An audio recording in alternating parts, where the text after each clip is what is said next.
Vamos abrir nossas Bíblias no livro de Gênesis, capítulo 21, versículo 19.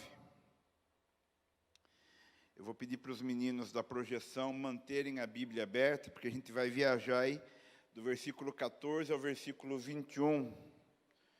Versículo 19.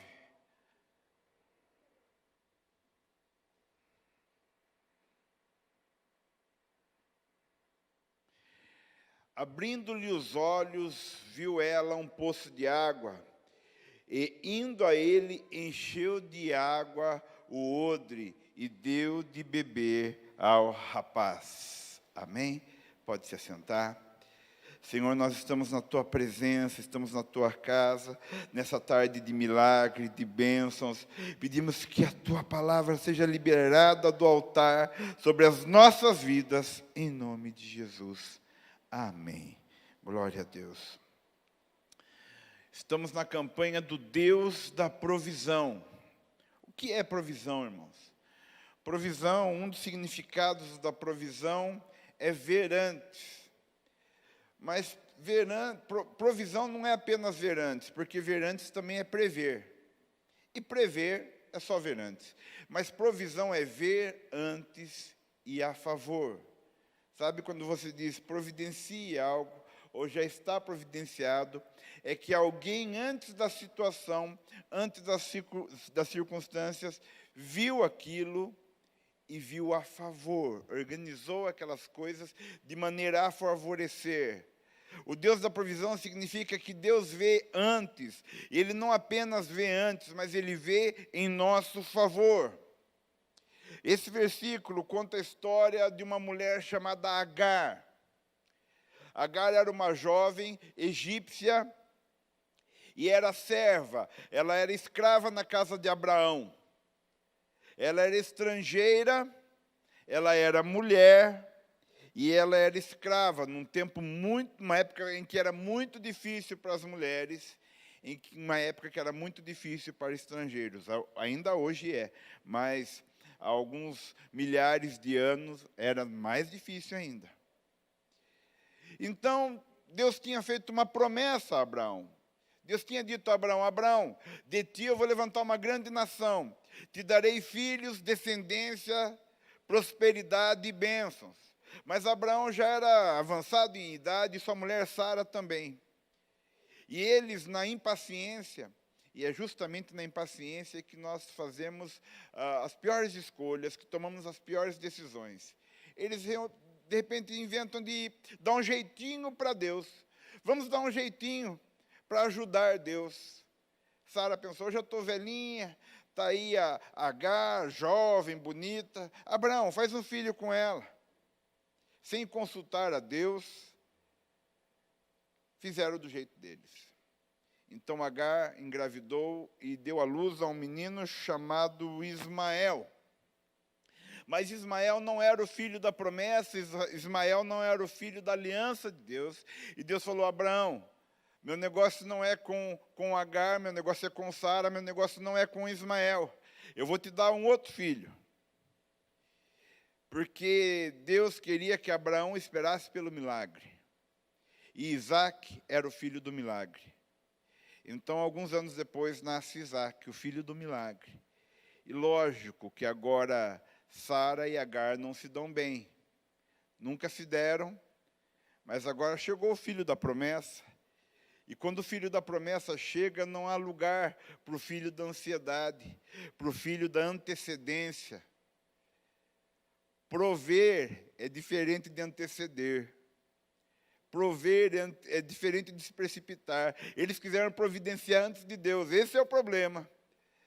Quando nós não esperamos pela provisão de Deus e queremos nós mesmos gerar um milagre humano na nossa força.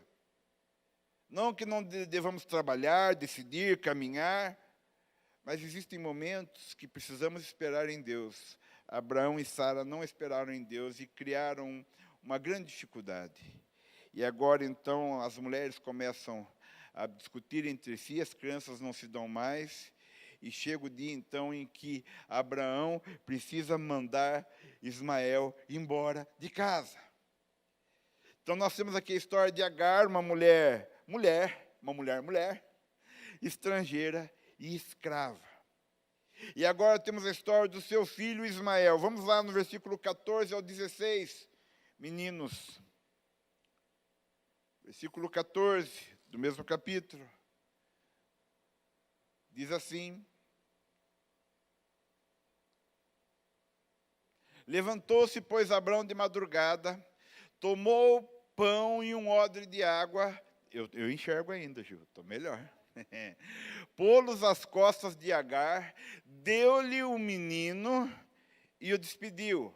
Ela saiu andando errante pelo deserto de Berseba. Versículo 15. Tendo acabado a água do odre, colocou ela o menino debaixo de uns arbustos. E afastando-se, foi sentar defronte, à distância de um tiro de arco, um tiro de flecha. Guarda essa palavra, no final a gente vai voltar nela. Porque dizia assim: não verei morrer o meu menino. E sentando-se em frente dele, levantou a voz e chorou. Oh, meu Deus! Só quem é pai e mãe sabe o desespero de ver um filho chorando e não poder socorrer. Lá em casa, o desesperado sou eu.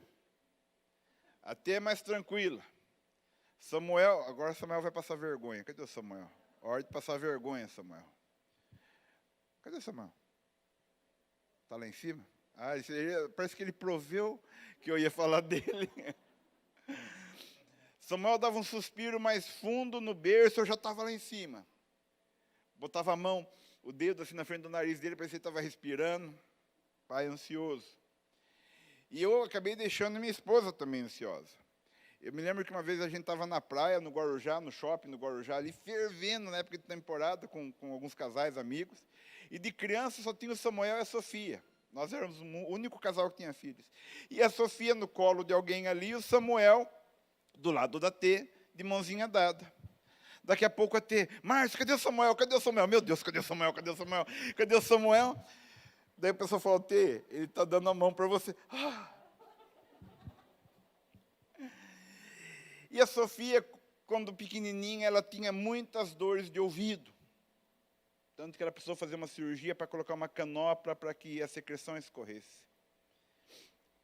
E ela chorava muito com dor de ouvido. E dor de ouvido é terrível. Ela bebê ainda, do tamanho daquele nenenzinho ali, chorando. Meu Deus, que dor! Queria eu estar sentindo dor e não ela. Então eu fico pensando o que Agar está sentindo num dilema de morte, de abandono, de solidão, de desespero, de angústia. Olha que cena triste, o pai, e Abraão está com o coração despedaçado também, porque ele precisa fazer isso, porque senão vai dar ruim em casa. Mas olha o que a precipitação, a ansiedade faz acontecer. Ele dá um odre de água, um pedaço de pão. Um homem tão rico como ele não deu mais nada. Podíamos entrar nessa discussão aqui, teológica, doutrinária, social, psicológica, mas não dá tempo. Ismael, então, é mandado embora de casa com a mãe. E quando a água que havia naquele odre acaba, Ismael, que tinha sido já abandonado pelo próprio pai, é agora abandonado pela mãe. Porque Agar fala assim: eu não vou ver o menino morrer, e se distancia dele um tiro de flecha. Meu Deus, que situação desse menino. Abandonado pelo pai, abandonado pela mãe, sem água, desespero, angústia, dor. Talvez você se sinta assim em algum momento da sua vida. Tenha se sentido assim. Eu gostaria que não, mas talvez hoje você esteja se sentindo assim. No meio de um deserto, abandonado, sem pai, sem mãe, sem água. A mãe simplesmente... Não podemos julgar Agar. Mas ela desistiu. E talvez quem de nós não desistiria? Quem de nós talvez não perdesse a esperança igual a Agar? Mas a Bíblia é maravilhosa, irmãos, porque mostra as deficiências de Abraão e Sara em lidar com essa situação, a dureza mesmo do coração deles, a situação de Agar, que também em algum momento ou se endurece ou se desfaz, mas a Bíblia, ao mostrar a fraqueza, também mostra a grandeza do milagre e do favor de Deus, porque o versículo 17 diz assim: Deus, porém, ouviu a voz do menino, e o anjo de Deus chamou do céu a Agar e lhe disse: o que é que você tem? Agar, não temas, porque Deus ouviu a voz do menino, lá de onde ele está. Versículo 18 ainda diz uma promessa. Versículo 18. Versículo 18. Versículo 18. Vocês prestam atenção no culto aqui também. Obrigado. Ergue-te, levanta o rapaz, segura-o pela mão, porque eu farei dele um grande povo. Deus não apenas ouve a oração, como Ele também libera uma promessa. E sabe, apesar de Abraão ter mandado o filho embora, de toda a situação, Deus tinha uma aliança com Abraão. E existe um legado na vida de Abraão. E porque Ismael carrega o legado de Abraão, Deus ouve a oração de Ismael. Nós que nos reunimos no nome de Jesus, não é apenas porque nós sofremos ou nós choramos, mas porque carregamos o legado da cruz conosco. Porque há uma herança em nós feita na cruz. Uma aliança feita na cruz, e Jesus nos garantiu isso, que se nós orássemos e clamássemos no nome dele, seríamos ouvidos. Ismael ainda é um menino, não entende as coisas, mas ele clama. Ele sabia que havia um Deus de Abraão, ele sabia que havia um Deus do pai dele, e ele clama, ele clama, ele clama. E sabe, irmãos, um clamor muda tudo. Um clamor muda a história, um clamor muda destinos. Não é qualquer clamor, é o clamor da semente de Abraão. É o clamor da semente da promessa. Quando você clama, não é só você clamando, não é só o Márcio clamando. Quem é o Márcio? Quem é o Xangai clamando? Quem somos nós clamando? Mas quando nós falamos em nome de Jesus Cristo de Nazaré, esse nome tem poder. Esse nome abre os céus. Esse nome é uma chave. É essa chave que o Senhor Jesus disse para Pedro: eu entrego na mão de vocês uma chave, e o que vocês abrirem aqui na terra será abrido no céu.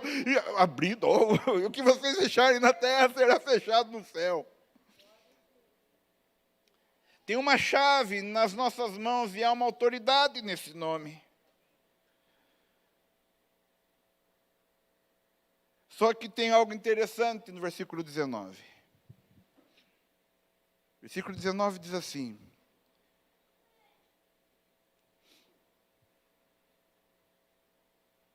abrindo-lhe Deus os olhos, viu ela um poço de água, e indo a ele, encheu de água o odre, e deu de beber ao rapaz. Meu Deus, Deus mandou um anjo. O anjo chegou com água, um galão de água, um caminhão-pipa. O anjo chegou com, sei lá como que é o nome daquele negócio que perfura o chão, sabe? Que faz poço artesiano. Com uma pá, uma picareta. Não. O anjo chegou e disse: Agar, tem um poço ali. Oh, meu Deus. Às vezes o que nos falta não é água, é visão.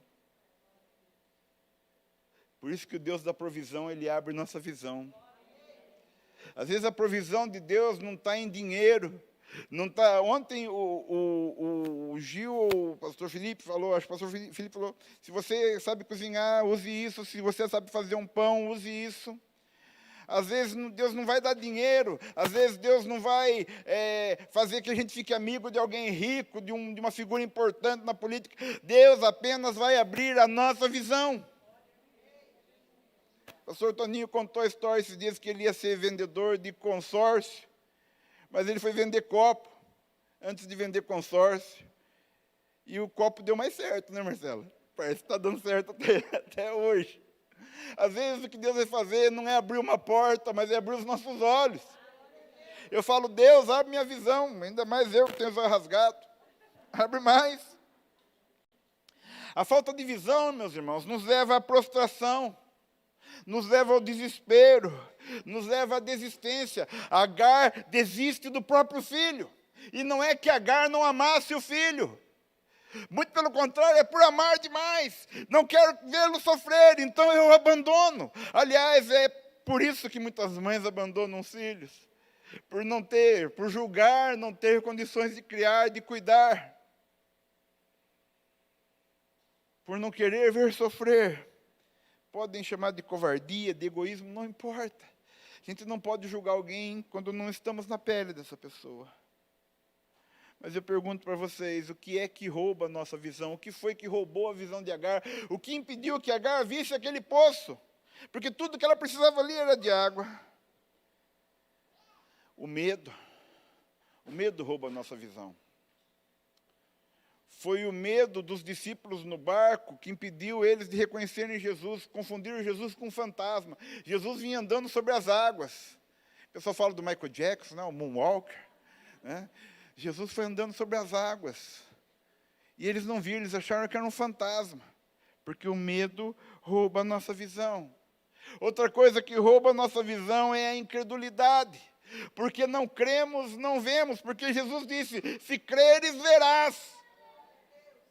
Aí a gente quer entrar na onda de Tomé. Se eu ver, eu vou crer. Aí Jesus fala, bem-aventurado é aquele que creu sem ver. Quando cremos, nós vemos. E outra coisa que rouba a nossa visão, a amargura, a murmuração, a crítica, porque daí a gente só vê o negativo, a gente só vê os problemas, a gente só vê o copo meio vazio, que nem diz, né? Porque estamos amargurados, não conseguimos ver as possibilidades. E aí a falta de visão nos leva a ignorar os recursos presentes, as possibilidades. Às vezes, como dito ontem, fazer um pão. Fazer um pão para vender. Recursos que já estão nas nossas mãos, tão simples. Mas é o que o profeta pergunta para a mulher, como foi pregado aqui semana passada, o que você tem na sua casa? Ah, tem azeite, tem uns galão, vai lá. E o azeite só parou a hora que parou os galão. Agora não sei se eu estou falando da viúva certa, se é do azeite, se é da farinha, enfim. Né? A falta de visão também nos leva a ignorar as possibilidades. Que há um bom futuro. Que há uma chance que algo pode acontecer. Podia chover naquela hora. Podia acontecer qualquer coisa. E se Deus mandou um anjo para apontar o poço, também podia mandar um anjo com caminhão-pipa. É que Deus não vai fazer aquilo que cabe a nós. Você quer que Deus facilite a sua vida? Não, Deus não vai facilitar a sua vida. Porque isso é coisa de preguiçoso, irmãos. Nós não somos preguiçosos. Deus vai nos apontar o caminho. O caminho é esse, vai lá e arrebenta. Deus não vai marcar o gol para nós, mas ele vai falar, filho, chuta assim, com a canhota, com o cantinho de pé, dá de trivela. Porque esse jogo é meu e seu, e somos nós que temos que jogar. Mas uma coisa é certa. Não podemos ignorar as possibilidades de futuro. Mas a falta de visão também nos leva a ignorar a promessa feita no passado, a história. Domingo, nós comemoramos o aniversário do nosso pastor. E é tão bom a gente visitar o passado dos homens e mulheres de Deus, dos grandes profetas de Deus. Porque nós vemos em quais promessas nós estamos ligados. A gente olha para o passado e fala, meu Deus... Deus está fazendo, Deus está agindo, está aí, ó. Só não vê quem não crê, porque quem crê, vê. Nós precisamos aprender a olhar para o passado não só com amargura. Eu não sei como foi que Ismael viu, porque ele ainda era muito pequeno, mas ele sabia que havia um Deus de Abraão, um Deus do pai dele, um Deus do passado, um Deus que fez uma aliança, um Deus que falou: Abraão, sai da tua terra, sai da tua parentela, Abraão, sai da tua tenda. Embora ele não fosse o filho da promessa, ele estava ligado a alguém que tinha promessa, e ele orou e ele foi ouvido. E aí, quando a visão aconteceu para Agar, ela gera recursos. Abriu a visão para o poço, e o poço tinha recursos. Só que agora também Deus dá uma palavra para Agar. Lá no versículo 20. Não é? Volta no versículo 20, filhos, por favor. Não, não é versículo 20, não. Versículo 18. Levante o menino e tome-o pela mão, porque dele farei um grande povo. Às vezes, o que Agar mais precisava não era nem de água, era só dessa palavra. Porque não foi a sede que estava matando eles, mas foi o desespero, a incredulidade. E uma palavra agora dá esperança. Uma palavra agora dá identidade. Uma palavra agora dá destino. Só uma palavra. Toma, menino, eu farei dele um grande povo. Ó Deus, dando identidade e destino numa palavra só. Isso fortalece Agar. Então, uma visão, meus irmãos, gera recursos, nos fortalece e estabelece destinos. Esse é o Deus da provisão, que Ele não apenas vê antes, mas Ele vê em nosso favor. Tudo porque uma criança orou. Vocês estão pensando que oração de criança não tem poder? Não. Aquele menino orou, aquele menino gritou, aquele menino chorou no meio do deserto. E Deus ouviu. O que aconteceu com Agar foi algo que acontece, que a psicologia, a neurologia explica. Foi acionado nela o mecanismo de luta e fuga. Quando ela vê o risco que ela corre, a visão dela faz assim, ó. Visão de túnel, que é quando você leva uma fechada no trânsito, sabe? Quando a adrenalina vai lá em cima, porque você foca. Mas ela, como ela tinha uma mente negativa, ela foca nos problemas e não nas possibilidades. Então ela perde a visão. Nós precisamos fugir desse mecanismo de fuga e luta. Precisamos de uma visão panorâmica, abrir a nossa mente, abrir a nossa visão.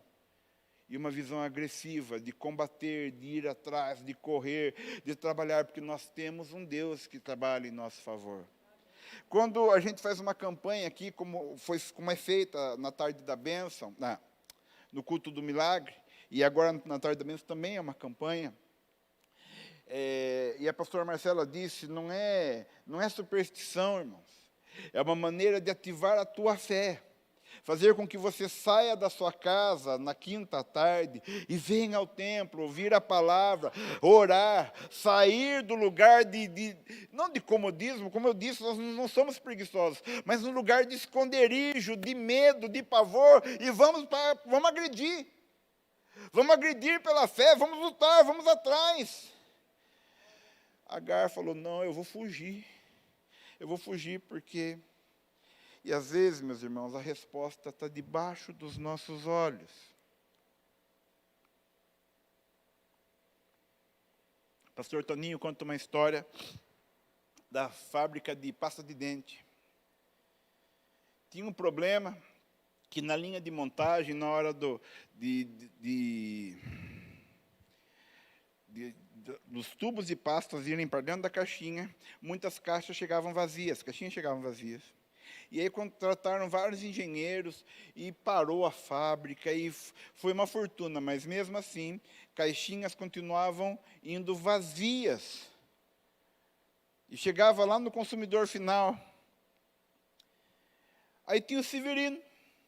Severino era ajudante geral na fábrica. Eu não sei o nome do homem, mas vou chamar de Severino. Simples, humilde. Ele viu aquela luta toda dos engenheiros, os homens de capacete branco, né? E calcula, e com tablet, com calculadora, não sei o que lá, e viu que não funcionou. Um dia Severino chegou com um ventilador lá, desse do Xing Ling, de R$30, e ligou o ventilador no final da esteira. E o que acontecia? As caixinhas vazias que iam chegando ao final da esteira, o vento do ventilador batia e jogava as caixinhas. Respostas evidentes. Navalha de Ockham, é um princípio da filosofia. Quando tiverem duas opções, geralmente a mais simples é a certa. Não complica as coisas. Sempre arroz e feijão, a gente aprende aqui no altar. Sempre arroz e feijão, faço simples. Porque Navalha de Ockham, procura lá no Google, procura nas enciclopédias lá, é um princípio da filosofia. Quando tiverem duas ou mais opções, geralmente a mais simples é a certa. Deus quer abrir a nossa visão, meus irmãos, e dar entendimento, fazer a gente agir com estratégia, com tática, com direção. Não se entregue, reaja. Amém? Eu já tinha pregado essa palavra uma vez, mas eu estava preparando, dando uma revisão nela hoje, e eu descobri um outro negócio aqui, eu queria encerrar, porque meu coração ardeu com esse negócio. Um dia eu vou pregar só sobre isso. Versículo 16, por favor, meus queridos, coloca no versículo 16 para nós. E afastando-se, foi sentar-se defronte, à distância de um tiro de arco, um tiro de flecha. O filho, ficou aqui debaixo de um arbusto, e ela foi, eu não fui medir quanto é um tiro de flecha, mas é um bom pedaço. Eu fiquei até com vontade de chorar quando eu vi isso, porque a Bíblia diz que os filhos são flechas na mão dos pais. Eles precisam ser atirados. A espada, por que filho não é espada? Porque a espada vai só até onde o nosso braço alcança. As lanças vão até onde a nossa força alcança, mas as flechas vão até onde a nossa visão alcança. Oh, meu Deus, Agar, ela não lançou a flecha, ela se lançou para longe do filho. Isso é abandono, irmãos. Isso é desamparo, isso é triste para uma criança.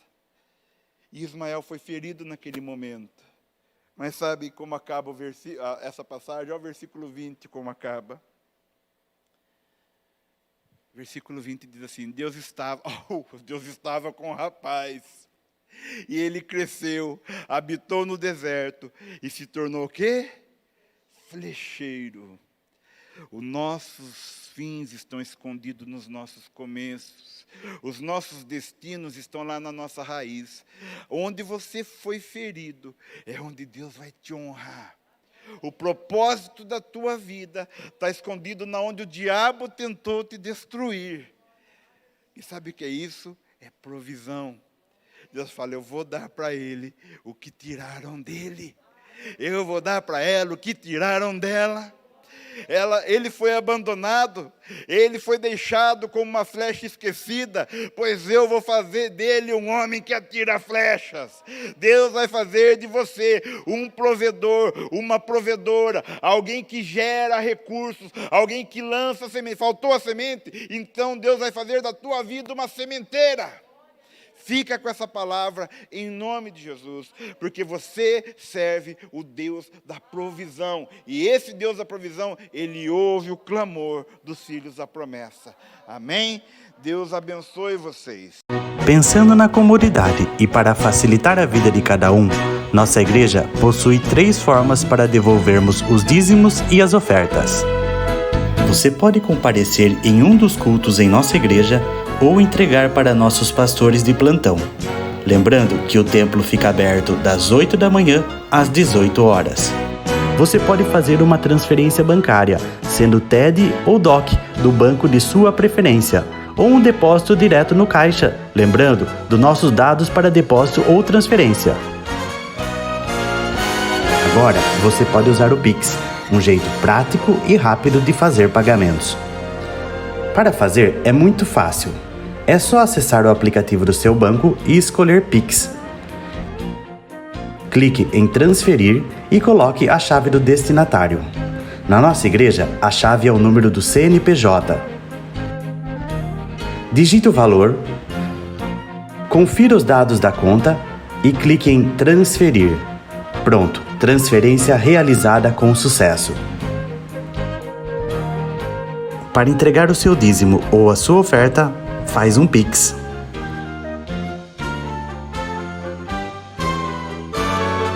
Esta é a nossa igreja. Não importa onde estivermos, estaremos sempre conectados. Lembre-se, juntos à distância.